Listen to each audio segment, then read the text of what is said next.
एक बार फिर मैं प्रभु यीशु मसीह के पवित्र नाम में आप सभी का स्वागत करता हूं। आज की शाम जो खुदा ने आपको और मुझे ये जिंदगी दी है, ये उसकी दी हुई अमानत है। हम परमेश्वर का धन्यवाद करते हैं कि आज उसने हमें जिंदों के बीच में रखा है और हमारी जिंदगी उस खुदा ने सचमुच में बेहतर बनाई है। और जो कुछ भी उसने हमें दिया है परमेश्वर के वचन के अनुसार, चाहे सुख में हो चाहे दुख में हो, हम हर परिस्थिति में अपने परमेश्वर का धन्यवाद क्यों ना करें, क्योंकि परमेश्वर का धन्यवाद देना ही तो आपको और मुझे उस आत्मिक साम्राज्य और आत्मिक संगति में शामिल करता है। जितने लोग मेरे साथ इस वक्त लाइव होने जा रहे हैं, मैं आप सभी का स्वागत करता हूं प्रभु यीशु मसीह के पवित्र नाम में। और प्रभु हम सभी को बहुत आयत से सुरक्षित रखें और आशीषित रखें। धन्यवाद हो प्रभु का कि उसने हमें ये जिंदगी दी है और सचमुच में उस खुदा का ये अद्भुत प्रेम है कि उसने अपने अनुग्रह से हमें ये जिंदगी दी है। उसका आनंद सचमुच में आपके और मेरे लिए बहुत आयत का आनंद है। और इसलिए उस खुदा ने जो जिंदगी आपको और मुझे दी, चूंकि कुछ लाइव्स में प्रोफाइल में मुझे करना है, सो कुछ समय जरूर लगता है। प्रिय लोगों, मैं आप सभी का एक बार से फिर स्वागत करते हैं और हम ये कर पा रहे हैं, देख पा रहे हैं, इसके लिए भी मैं प्रभु का धन्यवाद करता हूं। जितने लोग मेरे साथ जुड़ रहे हैं, मैं आप सभी को धन्यवाद करता हूं। आदित्य पॉल, प्रेम जी, ज्योति जी, मैं आपका धन्यवाद करता हूं। अजय जी, मैं आपका धन्यवाद करता हूं। इंद्रावती जी, मैं आपका भी धन्यवाद करता हूं। प्रभु हम सभी को बहुत आयत की आशीष करे। देखते हैं आज नया कलाम प्रभु क्या देता है। मैंने भी अपने आप को अपने परमेश्वर के हाथों में छोड़ा है कि वो जहां हमें ले जाए, हमें उस जगह पर जाना है। जैसा परमेश्वर की योजनाएं हमारी जिंदगी के लिए है, वैसा ही मैं आपसे रिक्वेस्ट करूंगा कि यदि हो सके, यदि आप वास्तव में चाहते हैं, तो जरूर आप शेयर करें आज के कलाम को, जो प्रभु की ओर से है, जो एक आत्मिक आनंद के रूप में है। आइए हम खुदा की आराधना में चलते हैं। जो सामर्थ है वो प्रभु यीशु मसीह के पवित्र नाम में है और वही नाम आपके और मेरे लिए है। बिना लहू बहाए पापों की क्षमा नहीं, और एक ही है जो आपको और मुझे नए यरूशलेम तक लेकर जा सकता है। आइए खुदावन के कलाम में चलें।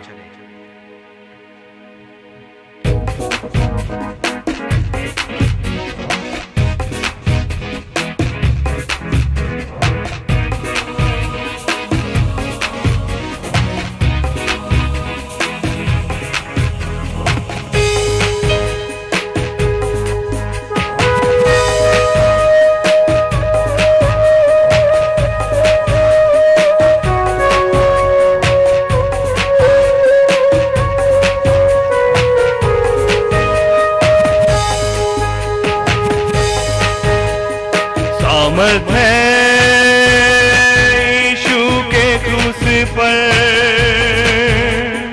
सामर्थ है यीशु के क्रूस पर, मिलती है क्षमा यीशु के क्रूस पर, मिलती है क्षमा यीशु के क्रूस पर।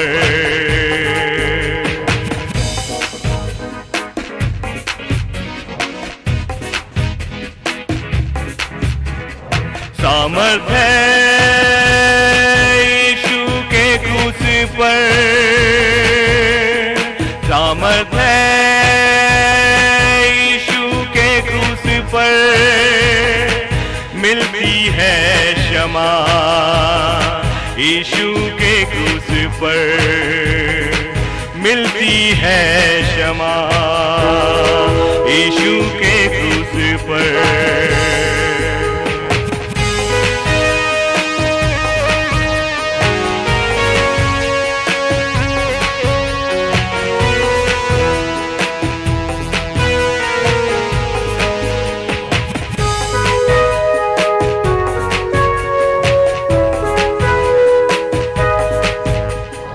धो दे गुनाहों को मेरे, यीशु मुबारक अब मेरे, धो दे गुनाहों को मेरे, यीशु खुदावन अब मेरे।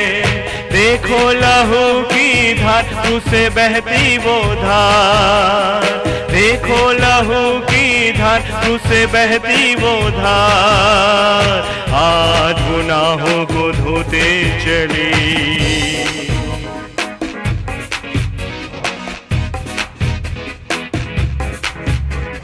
सामर्थ है यीशु के क्रूस पर, सामर्थ है यीशु के क्रूस पर, मिलती है क्षमा यीशु के क्रूस पर, मिलती है क्षमा यीशु के क्रूस पर।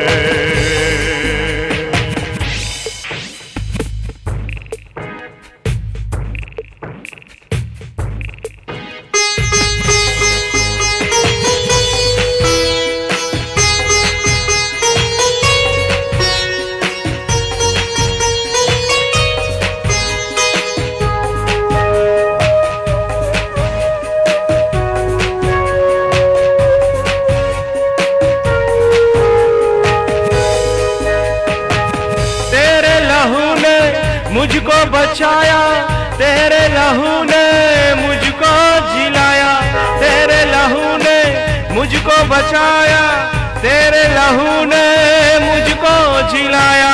तेरी सामर मुझ में है खुदा, तू ही मेरा सब कुछ है। तेरी सामर मुझ में है खुदा, तू ही मेरा सब कुछ है।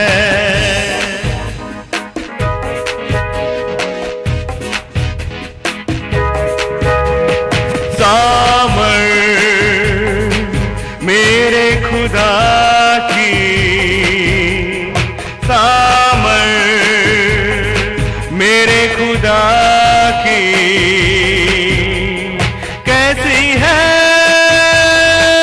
जो मुझे जीवन देती। सामर मेरे खुदा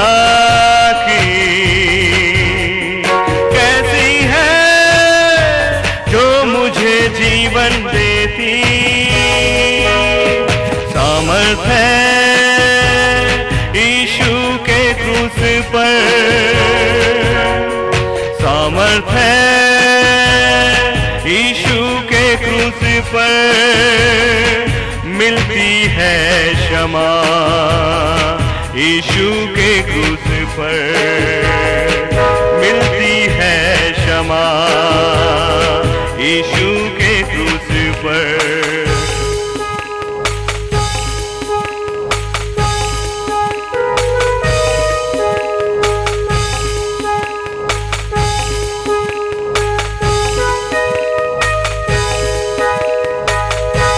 तेरा लहू मेरी शिफा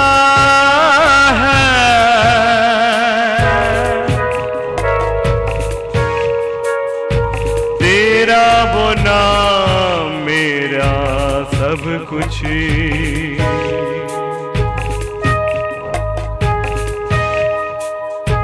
तेरा लहू मेरी शिफा है, तेरा वो नाम मेरा सब कुछ। ऐ रहनुमा मेरे खुदाया, ऐ रहनुमा मेरे खुदाया, तूने मुझे अपना बनाया। ऐ रहनुमा मेरे खुदाया,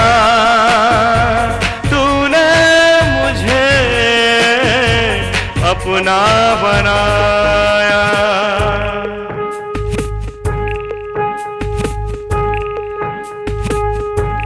तेरे लहू में धुल कर मैंने पाई है शिफा। तेरा लहू जो मुझको करता आजाद मेरे खुदा,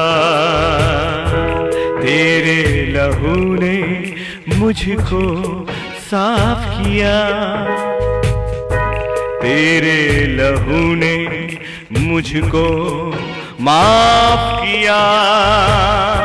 तेरा वो सामर्थ, तेरी रहनुमाई, तू ही तो मेरा अपने खुदा है, तू ही तो मेरा प्रभु।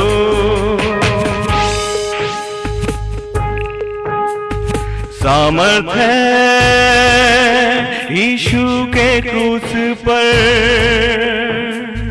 सामर्थ है यीशु के क्रूस पर, मिलती है शिफा यीशु के क्रूस पर, मिलती है शिफा यीशु के क्रूस पर। सामर्थ है यीशु के क्रूस पर, मिलती है शिफा यीशु के क्रूस पर।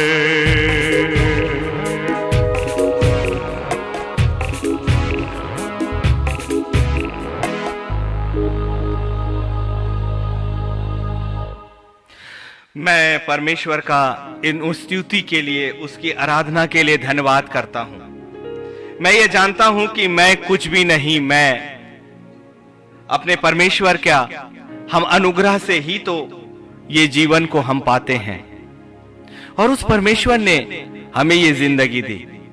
मैं हर दिन अपनी इस जिंदगी के लिए जो मैं जीता हूं, जिसे मैंने जिया है, मेरे परमेश्वर के उस अनुग्रह के लिए जिसे उसने मुझे दिया है, मैं उस परमेश्वर का ही धन्यवाद करता हूं। किस बात पे हम घमंड करें, अपनी किन चीजों पर हम घमंड करें? वो सारी चीजें जो आज हैं और कल नहीं हैं। क्या कोई ऐसा व्यक्ति है आप में से जो ये जानता हो कि आने वाला पल उसकी जिंदगी का क्या होने वाला है? लेकिन यदि मैं इस वक्त आपसे ये पूछूं कि आपको अपनी जिंदगी में कौन सी ऐसी बातें हैं जो आनंद से भर देंगी, बहुत से लोग ये कहेंगे कि मेरे पास मेरी जिंदगी को जीने के लिए आधार हो, चाहे वो संपत्ति के रूप में हो, चाहे वो रुपयों और पैसों के रूप में हो, एक घर भी मेरे पास हो, गाड़ियां मेरे पास हो, एक नौकरी या व्यवसाय मेरे पास हो, एक परिवार मेरे पास हो।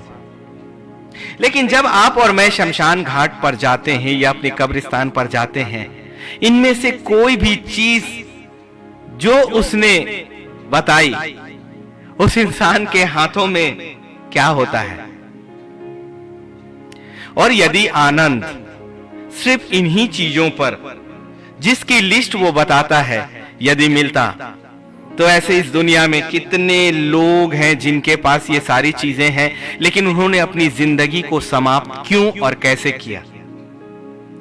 यदि यही चीजें हमें हमारी जिंदगी के मूल उद्देश्य होते, तो ऐसे हजारों लोग हैं जिन्होंने ये सारी चीजें अपनी जिंदगी में हासिल किया, प्राप्त किया, लेकिन फिर भी उन्हें एक दिन ये जिंदगी व्यर्थ लगने लगी। और यदि मैं पवित्र शास्त्र बाइबिल में आपको लेकर जाऊं, तो सबसे पहली बुलाहट तो अब्राहम की हुई थी। उसके पास सब कुछ था, लेकिन परमेश्वर ने जब उसे बुलाया, उसने वो सारी चीजें व्यर्थ क्यों लगने लगी? मेरे पास मूसा भी तो है, जो मिस्र का एक राजकुमार था, एक दास का, एक यहूदी व्यक्ति का मिस्र के साम्राज्य में अधिकार प्राप्त करना बहुत बड़ी बात थी। उस समय तब जब उसके लिए राज आज्ञा ये निकली थी कि जितने भी यहूदियों के बेटे हैं वो घात कर दिए जाएं। लेकिन मूसा अद्भुत तरीके से परमेश्वर की योजना के कारण बचाया गया और नील नदी में उसे टोकरियों पर छोड़ा गया। लेकिन परमेश्वर की योजनाएं प्रारंभ में कहां दिखाई देती हैं? परमेश्वर की बातें शुरुआत में कहां समझ में आती हैं? और इसीलिए तो नीति वचन 3 और 5 और 6 एक बार फिर मैं आपके सामने रखूं, क्योंकि इसके बगैर तो प्रारंभ ही नहीं है, क्योंकि इसी के साथ ही मेरा प्रारंभ होता है और इसी के साथ पवित्र आत्मा चाहता है कि आपका भी प्रारंभ हो, कि तू अपनी समझ का सहारा मत लेना, परंतु संपूर्ण मन से परमेश्वर यहोवा पर भरोसा रखना। वाह! तू अपनी समझ का सहारा मत लेना, परंतु संपूर्ण मन से परमेश्वर यहोवा पर भरोसा रखना। यस, यदि हमने अपनी समझ का सहारा लिया तो हम धन, संपत्ति, वैभव, व्यवसाय, परिवार, इन सारी बातों को हमने अपने आनंद का विषय बनाकर रखा है। लेकिन यदि इनमें आनंद होता तो वो लोग जिन्होंने परमेश्वर के लिए अपने आप को छोड़ा, न सिर्फ वचन के समय, परंतु वो सारे लोग जिन्होंने आपके लिए अपनी जिंदगी को कुर्बान किया, उस सुसमाचार को आपके अपने देश में लेकर आए और एक सच्चाई आप तक बताई और एक कलीसियाओं की उन्होंने स्थापना करी। और आप और मैं इसीलिए तो एक कलीसिया जो प्रभु की देह है उसका हिस्सा बन पाए। उन्हीं लोगों ने जिन्होंने अपने संसार के आनंद, अपने संसार के वैभव को और अपने संसार के सुख को तुच्छ जाना। तो फिर कौन सी ऐसी बातें हैं कौन सी ऐसी सच्चाई है जो सच्चाई उनके अंदर आई और एक विश्वास उनका आया? कुछ और तो होगा। क्या परमेश्वर के वचन के द्वारा जो आनंद, जिस आनंद की बात की गई है, वो आनंद क्या वही है जिसकी सूची जब एक व्यक्ति से पूछा जाता है कि तुम्हें क्या चाहिए, वो कहता है मुझे सुख चाहिए, मुझे आनंद चाहिए। हम यदि उससे ये प्रश्न करें कि तुम्हें इसमें किस में है, तो वो वही लिस्ट बताएगा जो लिस्ट हमने अभी आपके सामने रखा। लेकिन यदि यही सच्चाई होती तो बहुत से ऐसे लोग जिनके पास ये सब कुछ है, उन्हें अपनी जिंदगी व्यर्थ नहीं लगती। तो फिर वो आनंद कौन सा है? वो आनंद कौन सा है जो कभी भी व्यर्थ नहीं जाता? वो बातें कौन सी है जो हमें अनंत काल के लिए और हमेशा के लिए हमें सुखी बनाती है? तो फिर ये आनंद तो कुछ और होगा। इसलिए दो साम्राज्य हैं, एक इस संसार का साम्राज्य और दूसरा आत्मिक साम्राज्य जो स्वर्ग है। इस संसार के साम्राज्य को तो आप अपने संसारिक दृष्टि से देख सकते हो, अपने संसारिक कानों से सुन सकते हो, समझ सकते हो, लेकिन आत्मिक साम्राज्य शारीरिक अवस्था में ना तो देखा जाएगा, ना समझा जाएगा और ना ही सुना जाएगा।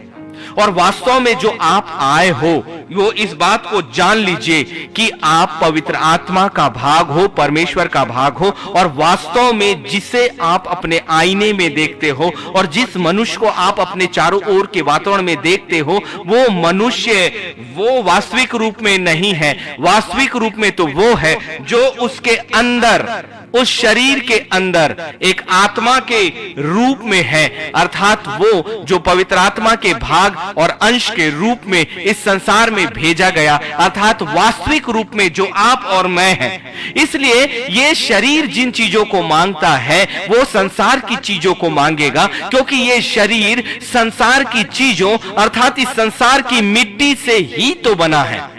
और इसलिए मिट्टी तो मिट्टी की चीजों को ही चाहेगी और मिट्टी के चीजों को ही मांगेगी। लेकिन सत्य, जो सत्य लूसीफर ने आपसे और मुझे छुपाया है अभी तक, और वो सत्य और वो अधिकार जो उसने चुराया है अभी तक, और वो अधिकार, वो सत्य जो अभी तक आप उसके हाथों से छीन नहीं पाए, जबकि यीशु मसीह ने उसे पहले ही छीन कर अपने आप में रख दिया है। लेकिन अब यीशु मसीह की देह में हमने अपने आप को शामिल नहीं किया, और इसीलिए तो आराधना हमने की कि सामर्थ है यीशु के क्रूस पर, मिलती है हमें क्षमा यीशु के क्रूस पर, क्योंकि वही यीशु मसीह पर विश्वास करना आपको नए साम्राज्य की बातों को जोड़ेगा। क्योंकि ये बातें, ये आनंद जो इस संसार कई आनंद के समान नहीं है, ये बातें जिसके विषय में आज हम पवित्र आत्मा के अनुग्रह से और उसकी अगुवाई में जो प्रचार इस वक्त हम सुन रहे हैं, ये आनंद इस संसार का नहीं है मेरे खुदा के लोगों। और ये आनंद कभी भी आपके इस सांसारिक जीवन के साथ समाप्त नहीं होगा। इस संसार में जितनी चीजों के पीछे आप भागते हो, जिन चीजों को आपने अपनी जिंदगी का उद्देश्य बना लिया है, याद रखिए आपकी आंखों के इस सांसारिक आंखों के बंद होने के साथ वो चीजें यहीं का यहीं रह जाती हैं। कौन इंसान है, कौन ऐसी लाश है जो अपने साथ उन चीजों को लेकर गई? अरे जो ना तो देख सकती, ना बोल सकती, ना अपने पैरों पर चल कर जा सकती। आपकी और मेरी इस सांसारिक जीवन की सत्यता यही है, और इसीलिए ये शरीर नाशमान है और इसकी कल्पनाएं भी नाशमान है, इसकी इच्छाएं भी नाशमान है। लेकिन ये इतनी खतरनाक है कि इन्हीं शारीरिक अभिलाषाओं को ही एक बड़ा हथियार आपके विरोध में बनाया गया है, बनाया जाता है और बनाया जाता रहेगा।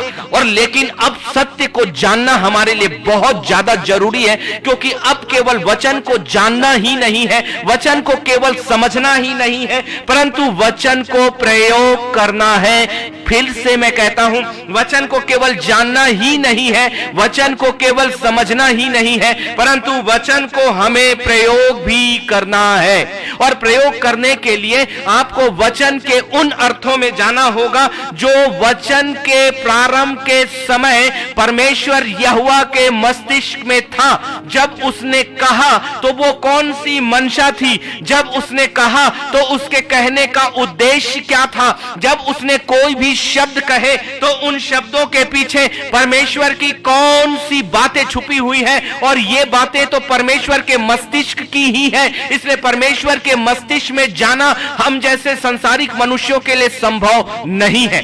तो फिर कौन है? वही जो परमेश्वर के साथ था, आज भी है और हमेशा रहेगा, और जो आपके भी साथ था, आज भी है और हमेशा रहेगा। वो है खुदा की वो आत्मा जो उसने आपके और मेरे लिए इस वक्त दिया है। क्यों नहीं उसे बुलाते? क्यों नहीं उससे मित्रता करते? क्यों नहीं उसे योग्य शिक्षा का अगुवा बनाते? ये बातें जो मुझ तक ला रहा है वही तो है कैमरे के सामने। यकीन माने, तैयारी सिर्फ एक होती है ना, जो मैं हर दिन कहता हूं, सिर्फ ये कि प्रभु जो तेरा कलाम है उससे मैं कभी भी बाहर ना जाऊं, और तू अभिषेक कर हमारी जुबानों का, ताकि तेरा वचन कभी भी खाली ना जाए। दो तरह के आनंद है। एक वो आनंद जो आपके जीवन का उद्देश्य है, अभी तब जब वो सत्य हम तक नहीं पहुंचा है, तब जब तक लूसीफर की बातें हमारे मन और मस्तिष्क और विचारों में है, तब तक जब तक कि वो लूसीफर की योजनाएं आपकी और मेरी जिंदगी में चलते जा रही हैं। लेकिन तब जब वो पवित्र आत्मा का प्रकाशन और उन वचनों का भेद खुल जाएगा, उसके बाद हमारा आनंद बदल जाएगा, हमारे आनंद की परिभाषाएं बदल जाएंगी, उसे खोजने का स्थान बदल जाएगा, उसके लिए जो परिश्रम है वो बदल जाएगा। कैसे? एक आनंद है इस संसार का जो धन संपत्तियों से हमें मिलता है, एक आनंद है परिवारों का जो पारिवारिक जीवन से हमें मिलता है, एक आनंद है पद और प्रतिष्ठा का जो आपके सांसारिक वैभव और सुख से आपको मिलता है। लेकिन ये सारे आनंद तत्क्षणिक है, आपकी और मेरी जिंदगी बहुत कम है। लेकिन एक परमेश्वर का प्रेम और अद्भुत कलाम आपके लिए कि थोड़ी सी ही जिंदगी में एक अनंत काल का सौदा, अनंत काल की वाचा जो परमेश्वर ने अपने लोगों से अर्थात आपसे और मुझसे बांध कर रखी है, उसका वादा वो देने और करने के लिए तैयार है। और वो वादा है अनंत काल की वो जिंदगी जो नए यरूशलेम में है, हमेशा की जिंदगी। और यदि ये बातें सत्य नहीं होती तो बाइबल की वो सारी भविष्यवाणियां भी असत्य हो जाती जो आपके और मेरे सामने कब की पूरी हो चुकी हैं। इसलिए वही व्यक्ति जो जिस पर परमेश्वर का अनुग्रह ना हुआ और जिस पर पवित्र आत्मा का अभिषेक नहीं है, और जब पवित्र आत्मा का अभिषेक नहीं है तो वो बुद्धि और समझ भी नहीं। इसलिए परमेश्वर के अनुग्रह से आप और मैं बुलाए गए हैं।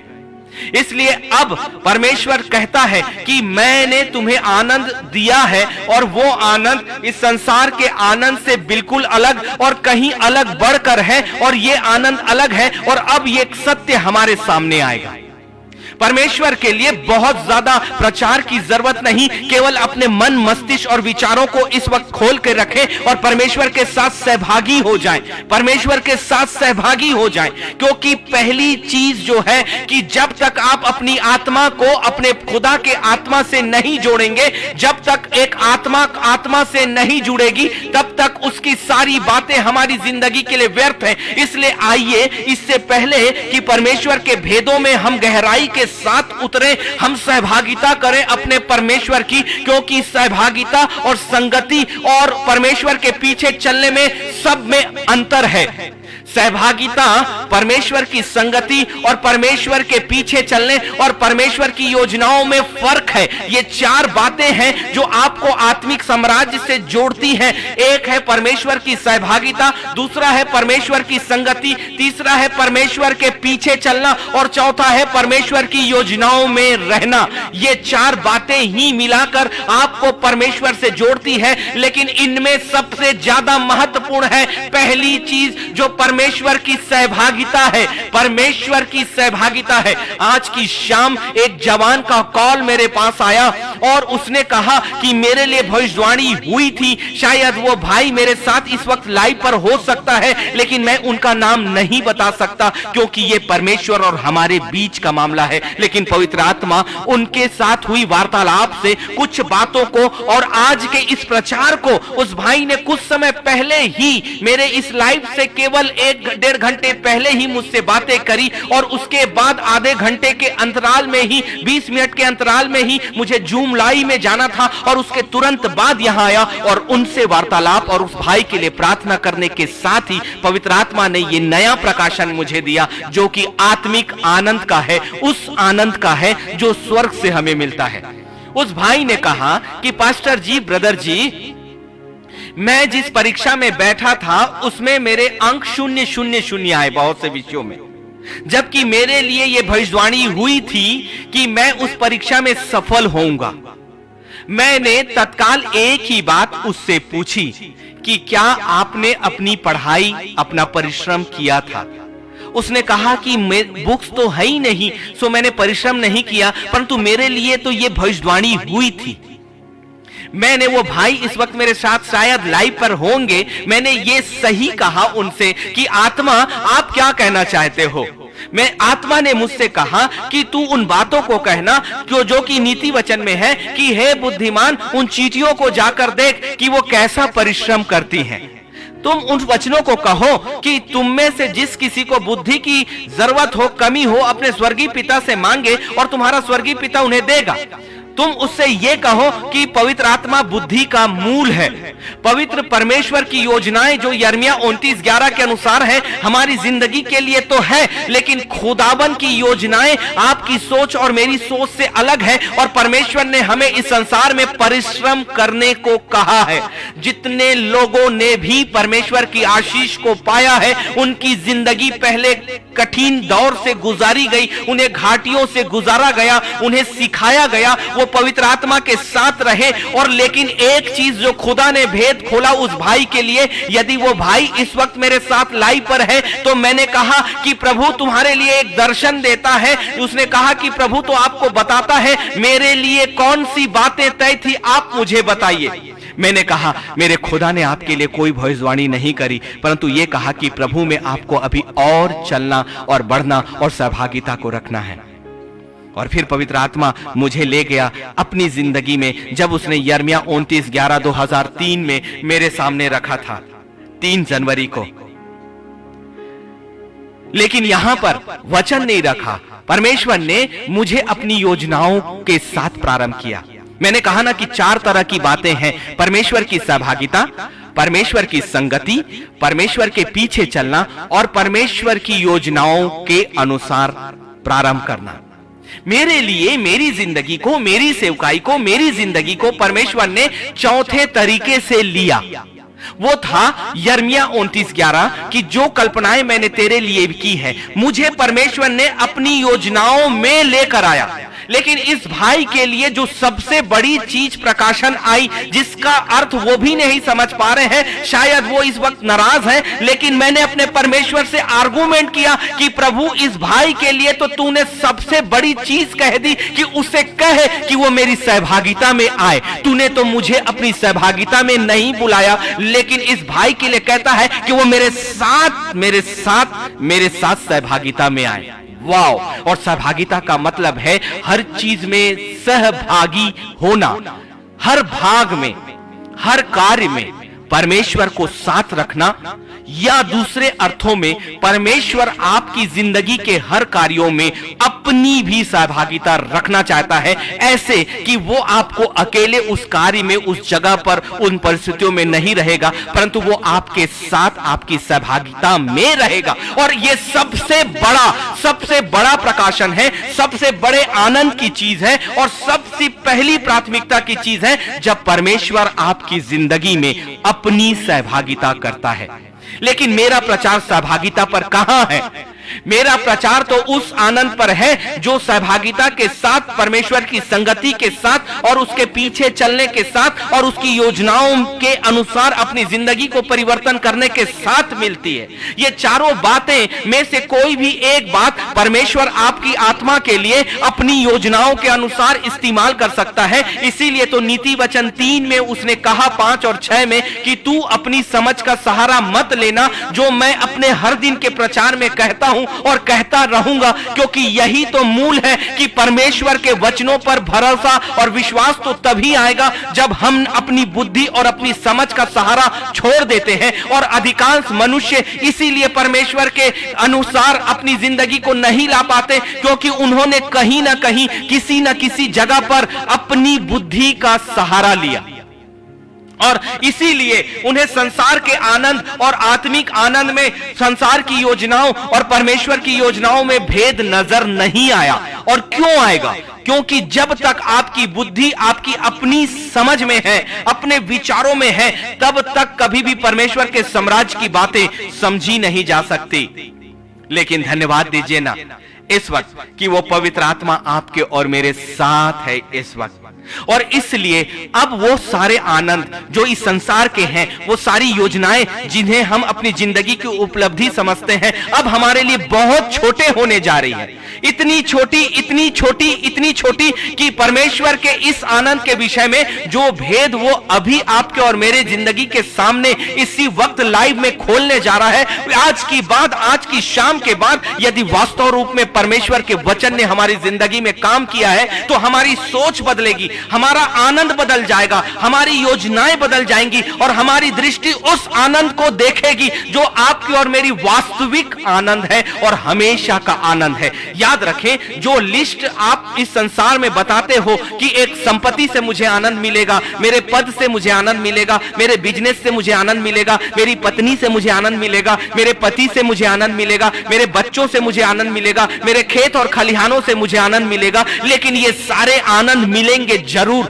लेकिन आपके शरीर के साथ वो सारी चीजें वहीं का वहीं उसी अवस्था में चली जाएंगी, और सबोपदेशक 12 और 7 के अनुसार मिट्टी मिट्टी में मिल जाएगी। तो कौन सी ऐसा आनंद है जिसके विषय में पवित्र शास्त्र बाइबिल कहती है, और पवित्र शास्त्र बाइबिल का हर वचन खुदाबंद के मुख से कहा गया वो वचन है जो कभी भी खाली नहीं जाता। और इसलिए जब परमेश्वर अपने वचन के द्वारा अपनी जुबान से जिस आनंद की बात कर रहा है, वो परमेश्वर के साथ हमेशा से है और आज भी है और हमेशा रहेगा।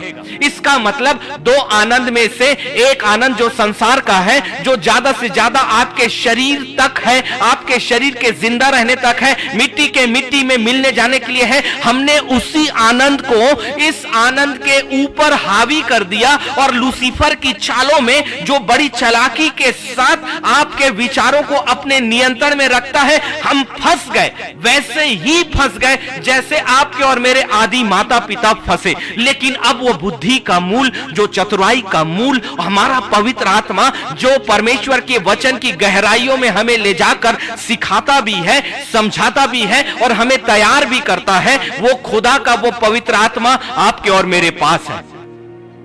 और इसलिए हम क्यों ना उस परमेश्वर का धन्यवाद दें। अब ये कौन सा आनंद है जो संसार के आनंद से अलग है? ये कौन सा आनंद है जो हमारे शरीर की मृत्यु के बाद भी समाप्त नहीं होगा? ये कौन सा आनंद है जिसकी कोई सीमा नहीं है? ये कौन सा आनंद है जो इतना बड़ा है कि हम उस आनंद को पाने के बाद चिल्लाएंगे, उछलेंगे? वो आनंद है भजन संहिता 5 और 11 के अनुसार। एक कलाम ही हमारी जिंदगी को बदल सकता है। भजन संहिता 5 और 11, परंतु जितने तुझ पर भरोसा रखते हैं, जितने तुझ पर भरोसा रखते हैं। पहली चीज जहां आत्मा ने मुझे ठहराया वो शब्द था जितने।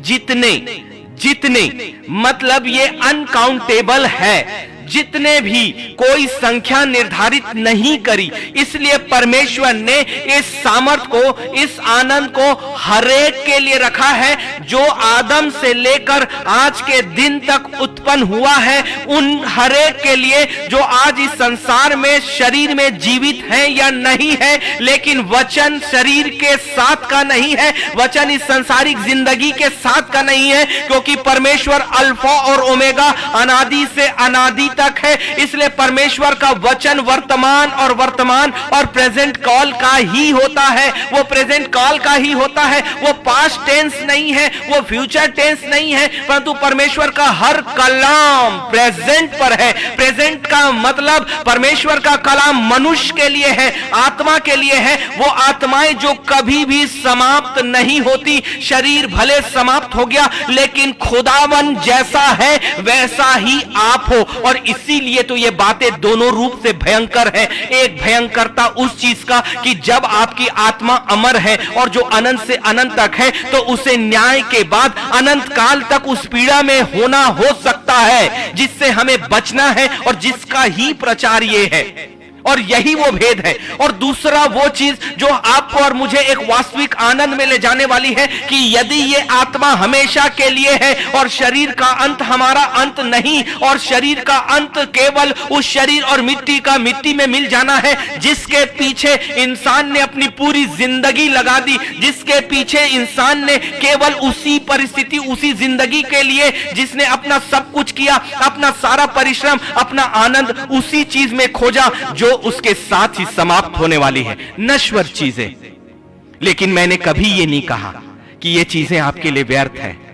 व्यर्थ कैसे हो सकती हैं? क्योंकि ये पृथ्वी मेरे पैरों, मेरे खुदा के पैरों की चौकी है। और परमेश्वर आपको आशीष देना, आपको पालना जानता है, बल्कि आपसे कहीं ज्यादा वो परमेश्वर की योजनाएं आपके लिए लाभ ही की है। और सौदा बहुत अच्छा और बेहतर है कि ये संसार की जिंदगी में भी हमें आशीष और आनंद मिलने वाला है। लेकिन इसमें बड़ा परिवर्तन ये है कि वो अभिलाषाएं जो लूसीफर की ओर से होंगी, जो संसार की कल्पनाओं के अनुसार होंगी, वो अभिलाषाएं कभी आपको दुख भी दे सकती हैं। लेकिन जो अभिलाषा खुदा की ओर से होगी उसकी आत्मा में, क्योंकि वो भेदों को अभी आपके और मेरे सामने लेकर आएगा, क्योंकि हम शैने शैने और धीरे धीरे खुदावंत के कलाम की उन गहराइयों पर उतरते जा रहे हैं। जो वचन कहते समय परमेश्वर के मस्तिष्क में जो बातें थी, ये पवित्र आत्मा जो खुदा के साथ उस वक्त भी है और खुदा के साथ इस वक्त भी है, उस पवित्र आत्मा के साथ चले बगैर, उसकी आवाज को अपने कानों में सुने बगैर, परमेश्वर के मस्तिष्क और विचारों में आने वाली उन अर्थों को जो उसने इस वचन को कहते समय सोचे हैं, जानना असंभव और असंभव और असंभव। और इसीलिए खुदा ने सबसे पहले आपको चिताया कि तू अपनी समझ का सहारा मत लेना। इसीलिए परमेश्वर का वचन अपने भेदों में है। सिर्फ अच्छी चीज यह है जो मैंने अपनी सेवकाई में सीखी कि निरंतर अपने आप को शून्य करके परमेश्वर जो कहे उस पर पूरी तरह से भरोसा और भरोसा और भरोसा करें। जो बातें आपको इस संसार में आनंद देती है ना, वो आपकी जिंदगी के साथ चली जाएंगे और हो सकता है उसका आनंद कोई और लोग उठाएं और वो आनंद की बातें इसी जगह पर रह जाएंगी।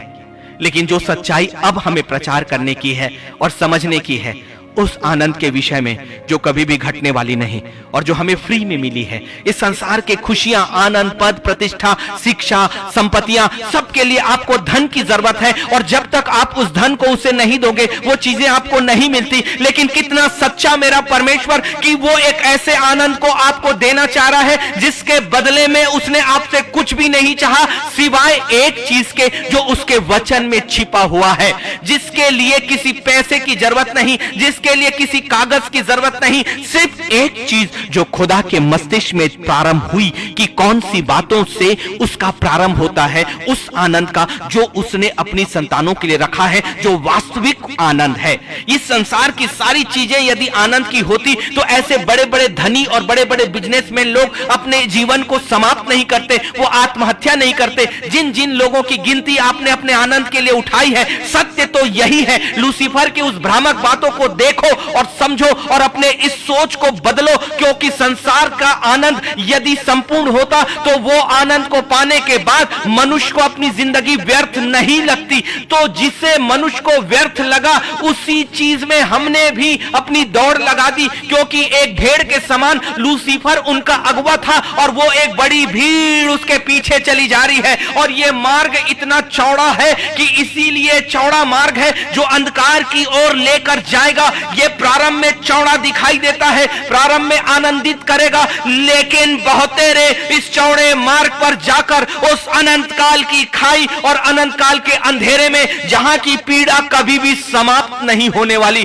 हमेशा की वो पीड़ा एक जगह है। और दूसरा वो मार्ग जो खुदावन का वचन का है, जो थोड़ा सकरा ही जरूर होगा, जो आपकी जिंदगी में आपको तकलीफों पर जरूर देगा, लेकिन यकीन मानिए उसका प्रतिफल बहुत बड़ा है, इतना बड़ा जिसकी तुलना इस संसार में की ही नहीं जा सकती, जो अतुलनीय है।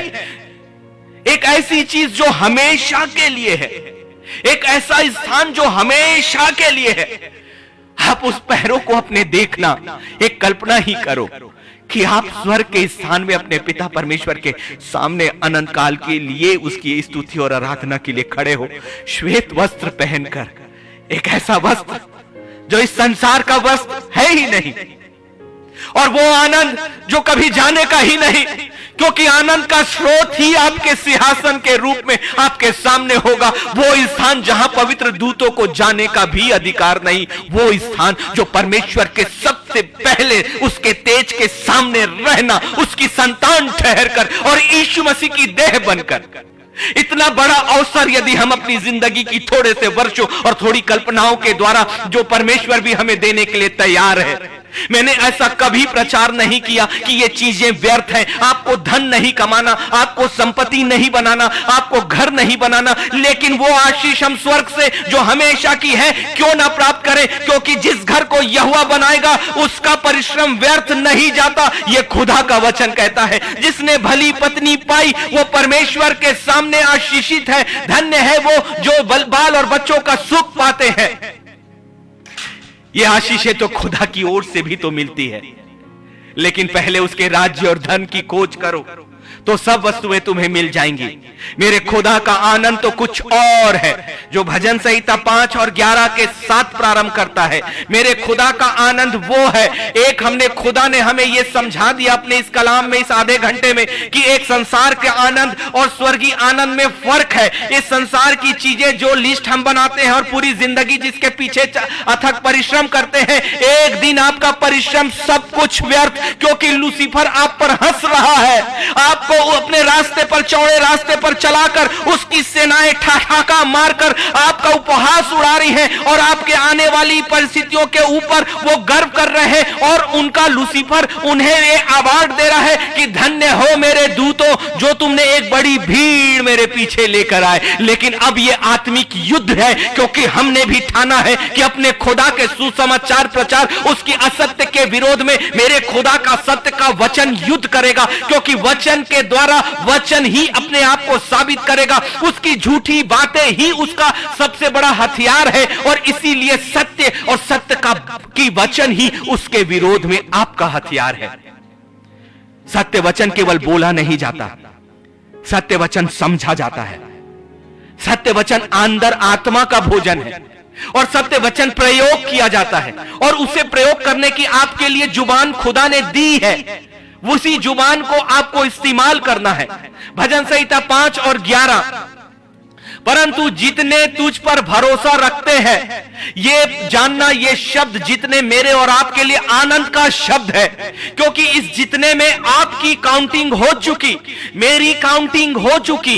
इससे पहले कि आप उस आनंद को पाओ, नया यरूशलेम के लिए आपकी काउंटिंग हो चुकी है। उस नए यरूशलेम में आप जाते हो या नहीं जाते हो, यह सुसमाचार के प्रकाशन के बाद आपकी जिंदगी का काम, आपके वो निर्णय आपको फैसला कराएंगे कि न्याय के दिन आप परमेश्वर के सामने, उस न्याय की वेदी के सामने उत्तर देने के योग्य हैं या नहीं। लेकिन बिना उत्तर दिए और उस उत्तर से संतुष्ट हुए बिना, न्याय के राजदंड का सामना किए बिना, उसके पीछे जीवन की किताब में नाम को लिखाने बिना, वो 12 फाटकों के अंदर आपका और मेरा प्रवेश कभी और कभी कभी नहीं होगा। जो सबसे बड़ा प्रकाशन, जो पूरे पवित्र शास्त्र का सबसे मूल उद्देश्य, जो खुदावन के कलाम का मूल उद्देश्य, जो यीशु मसीह के आने का मूल उद्देश्य, जो हर प्रचार का मूल उद्देश्य, जो हर आराधना का मूल उद्देश्य, हजारों प्रचार हम कर रहे और हजारों प्रचार हम सुन रहे, हजारों प्रार्थनाएं हम कर रहे, चंगाइयां हम कर रहे, लेकिन मूल उद्देश्य कहीं छूटता जा रहा है। और शैतान को उन चीजों की चिंता नहीं है, ना तो उन्हें प्रचार की चिंता है, ना उसे चंगाइयों की चिंता है। उससे चिंता यह है सबसे ज्यादा और सबसे बड़ा रुकावट यह है, वो 12 फाटक का विरोधी है, उन 12 फाटकों का विरोधी है। और उसका कार्य सिर्फ उन 12 फाटकों के विरोध में है कि आप उसके अंदर प्रवेश मत करने पाओ। जो आशीष खुदा ने आपको दी है, वो आशीष आप मत लेने पाओ। जो आनंद हमेशा की है, उस आनंद को आप ना लेने पाओ। परंतु धन्यवाद करिए भजन संहिता 5 और 11 का, कि जितने तुझ पर भरोसा रखते हैं वे सब आनंद करें। अर्थात स्वर्गीय आनंद उसे मिलता है जो परमेश्वर पर भरोसा रखते हैं। और जितने उस पर, इसलिए आप और मैं मुक्त हो गए। इसलिए शैतान की हर एक उन विचारों का खंडन करने के लिए पर्याप्त है कि खुदा का आनंद इस संसार के आनंद से कहीं अलग है, और वो आनंद उन्हें मिलता है जितने उस पर भरोसा करते हैं। मतलब एक ही चीज तो आपको करनी है, परमेश्वर पर भरोसा करना कि उसने जो कहा वो मेरी जिंदगी के लिए पूरा और पूरा होगा। भले वो बातें अभी मेरी जिंदगी में, इस वक्त मेरी जिंदगी में, आज की तारीख में मेरी जिंदगी में, आज के इस समय में मेरी जिंदगी में असंभव जैसी लग रही है या दिखाई ही नहीं दे रही है, उनका अस्तित्व भी नजर नहीं आता। लेकिन याद करें ना, एलिय्याह के आंखों के सामने भी वो बादल एक अंगूठे के बराबर ही दिखाई दिया था। और हर कोई हंस सकता है कि एक अंगूठे के बराबर का बादल क्या पूरे क्षेत्र को डुबा सकता है, लेकिन खुदावन का वचन कभी खाली नहीं जाएगा। परमेश्वर की बातें रहस्यों की बातें हैं, परमेश्वर की सामर्थ छिपी हुई सामर्थ है। इसलिए जितने उस पर भरोसा करते हैं, एलिय्याह ने भरोसा किया कि ये अंगूठे के बराबर का बादल भारी वर्षा को ला रहा है। मूसा ने भरोसा किया कि ये लाठी लाल समुद्र को 2 हिस्सों में बांटेगी। इसीलिए उसने कहा, खड़े खड़े अपने यहोवा का वो काम देखो जो आज वो तुम्हारे बीच में करने जा रहा है। जिन मिस्रियों को तुम आज देखते हो, उन्हें अपनी पूरी जिंदगी भर तुम कभी भी नहीं देखोगे। यह है परमेश्वर का आनंद, कि परमेश्वर का आनंद वो है कि जिन दुखों को तुम आज देखते हो, जिन तकलीफों को तुम आज महसूस करते हो, वो तकलीफें, वो दुख तुम कभी अपनी नजरों में नहीं देखोगे।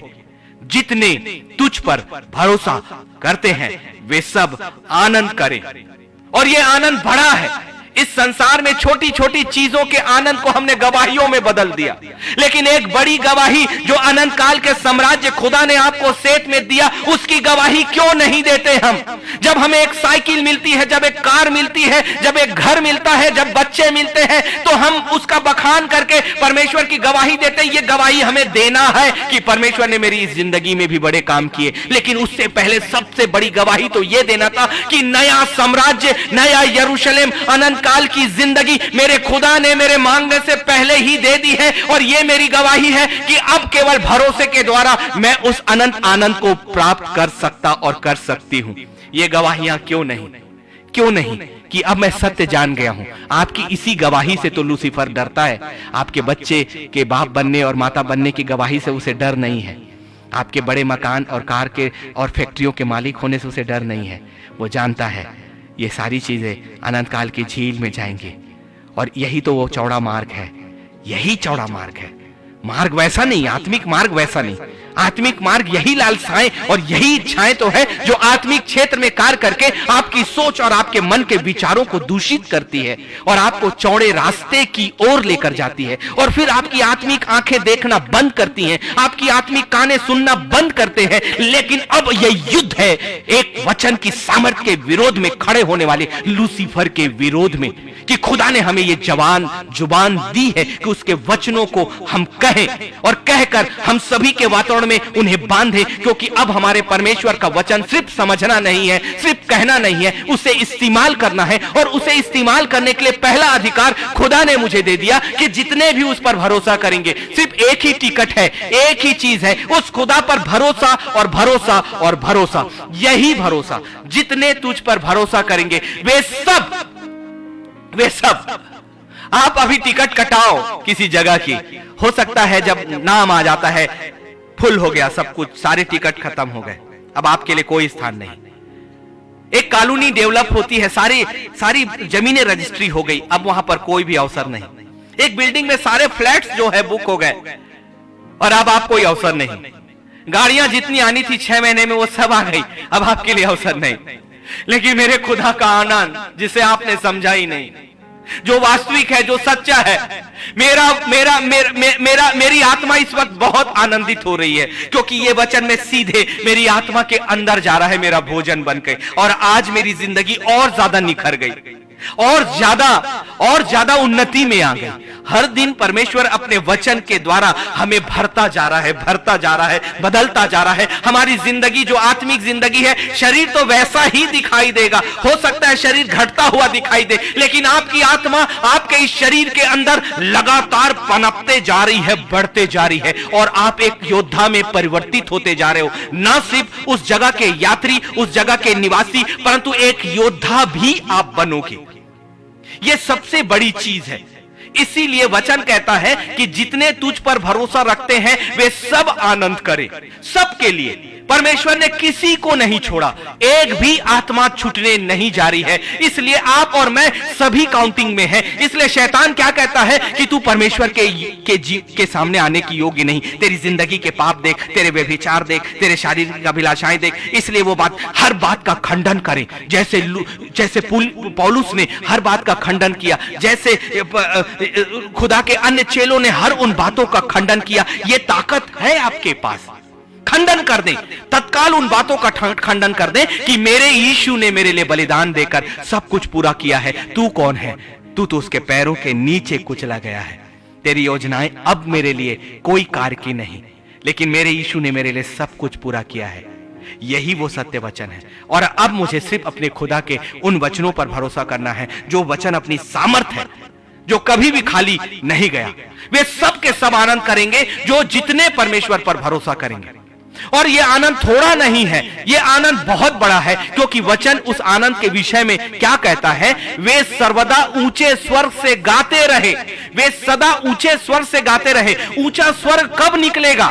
जब आपका आनंद भी उतना ही ज्यादा होगा। जितना ज्यादा आपका आनंद, उतना आपकी ललकार है परमेश्वर के सामने। इसलिए ये परमेश्वर, कल मैंने कहा ना कि आपकी सेवकाई अपूर्ण नहीं होनी चाहिए, आंशिक नहीं होनी चाहिए, क्योंकि परमेश्वर आंशिक देने वाला नहीं है, तो परमेश्वर का आनंद भी अपूर्ण नहीं है, परमेश्वर का आनंद भी आंशिक नहीं है। इस संसार में कुछ चीजें मिलती हैं, कुछ चीजें नहीं। इस संसार में बहुत सी चीजों के लिए आपको संतोष करना पड़ता है, आप संतोष करते भी हो, लेकिन परमेश्वर के आनंद के लिए संपूर्ण है, संपूर्ण रूप से।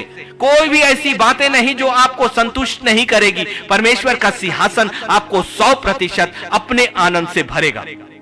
अब कारण बताता है भजन संहिता 5 और उसका 11, क्योंकि तू उनकी रक्षा करता है और जो तेरे नाम के प्रेमी हैं तुझ में प्रफुल्लित हो, तुझ में प्रफुल्लित हो। ये आनंद किसमें है? वचन क्या बतलाता है? जितने किस पर?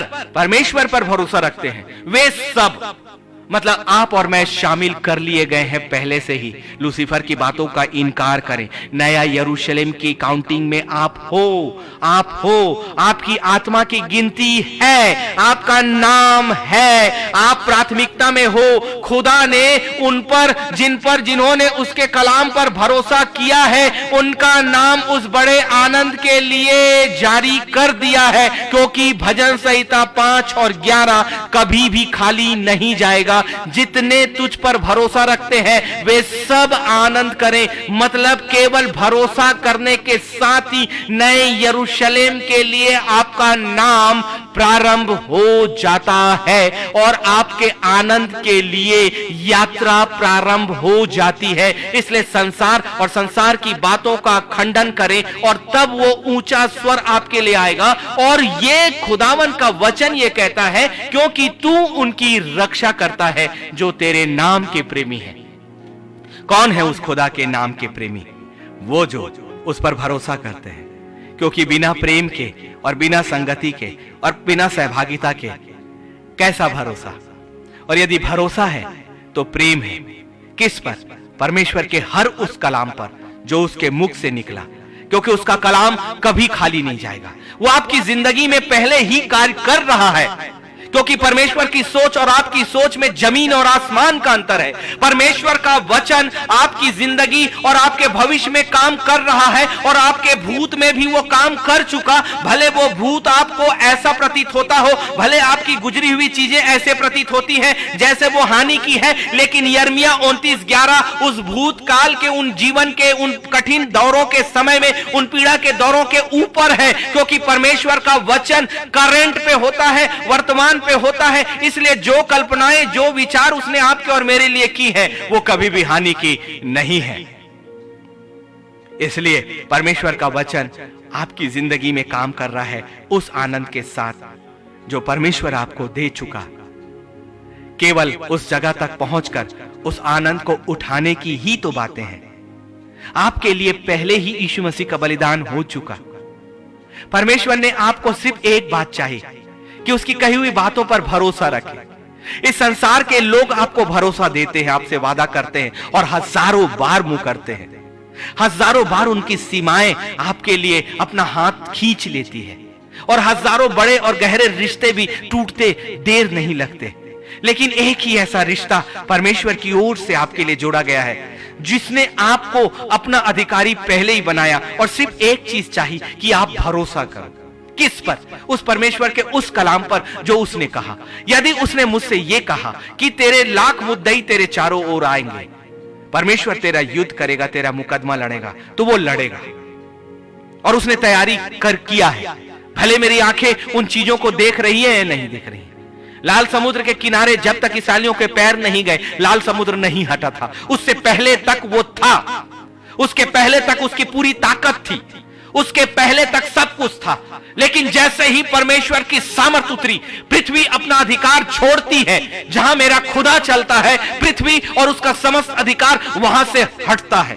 इसलिए इस संसार का आनंद आपको थोड़े समय के लिए आनंदित करेगा, लेकिन वो हमेशा का नहीं है। और यह भी हो सकता है कि वो संसार का आनंद एक चौड़ा मार्ग हो जो आपको अनंत काल की उस अंधेरे की ओर लेकर जा रहा है। लेकिन अब वो आनंद जो खुदा में है, जो खुदा में भरोसा करने से है, और ये एक ऐसा आनंद जो बहुत बड़ा है और जो सर्वदा ऊंचे स्वरों से हमें गाने के लिए स्थान देगा। और ऊंचे स्वर का गाने का स्थान, आराधना का स्थान कौन सा है? पवित्र परमेश्वर की वेदी जो तीसरे स्वर्ग में है, उसके सिंहासन के सबसे सामने का स्थान, वो स्थान है, यही स्थान है आपके लिए। वही स्थान है कि हमेशा आपको परमेश्वर की उपस्थिति के लिए चुना गया, उसकी आराधना के लिए, अपनी संतान बनाकर, अपनी संतान ठहराकर, क्योंकि वो खुदा आपकी रक्षा कर रहा है।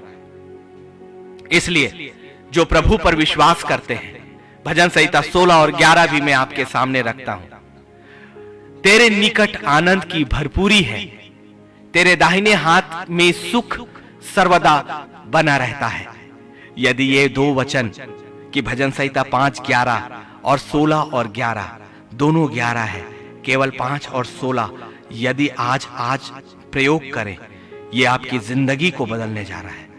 आपकी जिंदगी के उन आनंद को बदल देगा और उसे एक वास्तविक आनंद, जो स्वर्गीय आनंद है, जो परमेश्वर का गढ़, जो परमेश्वर का दाहिना हाथ, जो परमेश्वर की निकटता, जो परमेश्वर की सहभागिता, जो हमें वास्तविक आनंद को देने वाली है, जो वास्तविक जिंदगी के सही अर्थों में हमें लेकर जाने वाली है, जो परमेश्वर के सही उद्देश्यों को पूरा करने वाली है, जो आपकी जिंदगी का भी उद्देश्य होना चाहिए। और उस उद्देश्य को पूरा करने के लिए जिस दिशा में हम बढ़ेंगे, तो यह संसार की जिंदगी भी एक आशीष के रूप में हमें मिलने वाली है।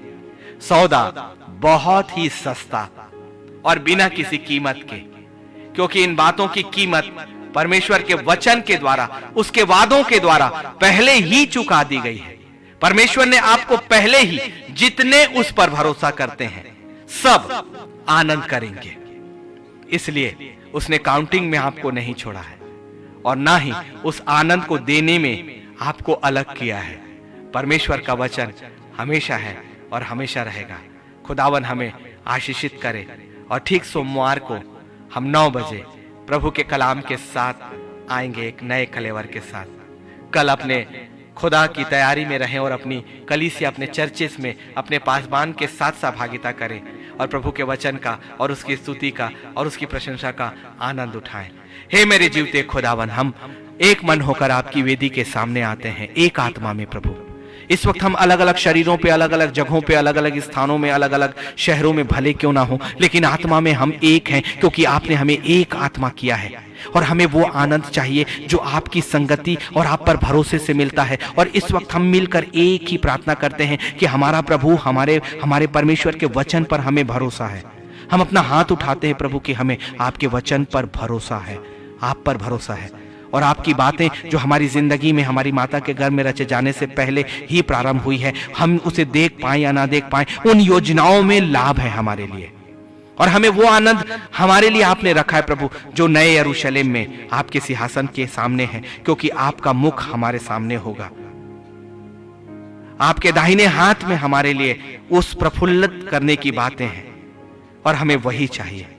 हमारी सहायता करें पवित्र आत्मा, आप भी हमारे साथ हैं, लेकिन हमें आपकी सहायता चाहिए, क्योंकि आपकी सहायता के बगैर वो वचन हमारे अंदर हम स्थिर नहीं रख पाएंगे। इसलिए जब भी लूसीफर हमसे बातें करे, आप हमारे पास आ जाएं प्रभु। जब भी उसकी सेना हमें घेरे, आपकी पवित्र सेनाओं के साथ आप हमारी सुरक्षा के लिए आए। और उन अधिकारों से भी जो खुदा ने हमें अपनी संतान होने के नाते दिया है, हम पवित्र स्वर्गदूतों की सुरक्षा और बाड़े और उसकी सामर्थ्य को हम अपने चारों ओर बांधते हैं। लहू में हमें घेर कर रखें, अपने वचन में घेर कर रखें, यीशु मसीह के पवित्र नाम में। आमीन, आमीन, आमीन। प्रभु हम सबको बहुत आयत की आशीष दे। सोमवार को मिलते हैं ठीक 9 बजे।